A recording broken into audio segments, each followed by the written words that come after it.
ஊரடங்கு உத்தரவால் பாதிக்கப்பட்டுள்ள சிறு குறு மற்றும் நடுத்தர தொழிற்சாலைகளுக்கான மின் கட்டணத்தில் சலுகை வழங்க வேண்டும். கோவை மாநகர கிழக்கு மாவட்ட பொறுப்பாளர் கார்த்திக் எம்எல்ஏ வேண்டுகோள் விடுத்துள்ளார். இது தொடர்பாக மாவட்ட ஆட்சியருக்கு அவர் எழுதியுள்ள கடிதத்தில், கொரோனா வைரஸ் தாக்குதலை கட்டுப்படுத்த மத்திய அரசு சார்பில் ஏப்ரல் 14ஆம் தேதி வரை ஊரடங்கு உத்தரவு அமல்படுத்தப்பட்டுள்ளது. ஏற்கனவே நலிவடைந்து சிரமப்படுகிற சிறு குறு மற்றும் நடுத்தர தொழிற்சாலைகள் இந்த ஊரடங்கு உத்தரவால் எந்தவித வருமானம் இன்றி தொழிலாளர்களுக்கு ஊதியம் கூட வழங்க முடியாத மிகவும் மோசமான நிலைக்கு தள்ளப்பட்டிருக்கிறார்கள்.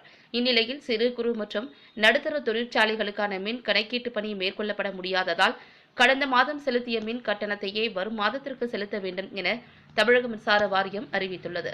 ஆனால் மார்ச் மாதத்தில் நிறுவனங்கள் முழுமையாக செயல்படவில்லை. நிறுவனங்கள் செயல்படாமல் மிகப்பெரிய தொகையை மின் கட்டணமாக ஏப்ரல் 20க்குள் செலுத்த அறிவுறுத்தப்பட்டுள்ளது. இது இந்நிறுவனங்களுக்கு மிகுந்த அதிர்ச்சியை ஏற்படுத்தியுள்ளது.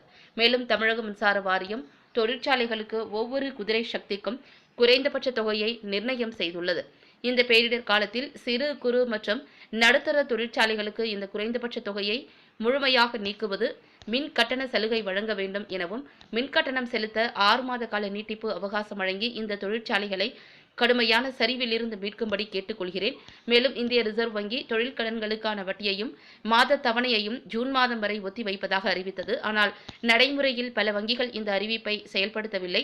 இந்த அறிவிப்பை கண்டிப்பாக செயல்படுத்த தேவையான முயற்சிகளை அரசு மேற்கொள்ள வேண்டும். மேலும் ஊரடங்கு முடிந்த பிறகு தொழில்கள் சிரமமின்றி நடைபெற மூலதன கடனாக 25%, நீண்டகால கடனாகவும் வட்டி இல்லாமலும் வழங்க வேண்டும். மேற்கண்ட கோரிக்கைகளை மத்திய மாநில அரசுகளுக்கு தாங்கள் பரிந்துரை செய்யுமாறு மாவட்ட ஆட்சித்தலைவர் அவர்களை கேட்டுக்கொள்வதாக கோவை மாநகர் கிழக்கு மாவட்ட பொறுப்பாளர் கார்த்திக் எம்எல்ஏ அந்த கடிதத்தில் குறிப்பிட்டுள்ளார்.